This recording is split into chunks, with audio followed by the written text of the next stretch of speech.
to be generous, I'm thinking of Steve Lombardi. I'm going back to Steve. He was like that. Yep. And he was always saying, what do you want to do? What do you want to do? What do you want to do? And that goes far in this business. Yep. You got there with the help of the guys you work with in the ring, with the extras, with the, I think of some guys like, you know, that are not in the Hall of Fame that should be. You're going to laugh. But Steve Lombardi, he was the biggest jobber, the Brooklyn Brawler, the biggest guy get beat. But who do you think was taking advantage of the fact that he was doing such a great job putting the guys over? It's a work. It's not true. Yeah, and all that stuff is good. But if you don't have someone across the ring to make you shine, that's all I'm saying is when you have a good Batman, you better have a good Joker. You know, you mentioned someone that we actually had as a guest on here. We actually had Steve Lombardi, the Brooklyn Brawler. No way. We had him on the show. No way. Yep.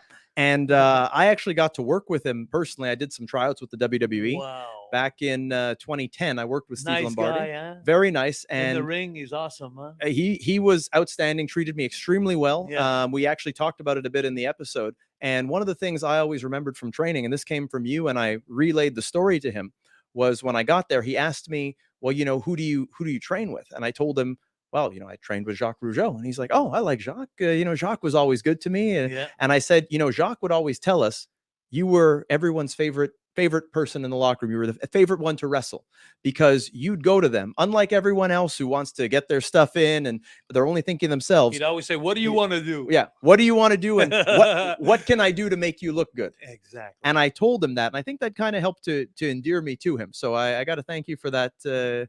Helping me there, opening the door. But it's him. It was his way. It was his way. He was a guy that was running around for Pat Patterson and Vince McMahon, doing all the jobbers things in the arena and everything. But he was always there on the show. And when he get on the show, why was he always there? Because he was a handyman for the WWF, but he was a great worker. And he was, like you just said, he would valoriser, how do you say that in English? He would give you value. He would make you look good. Yeah. He knew how to make you look good. And that's why all the boys, they love Steve Lombardi. You know who the boys didn't like? It was the boys that were trying to take a lot of space. Well, I want to do this, and I want to do this, and I want to do this.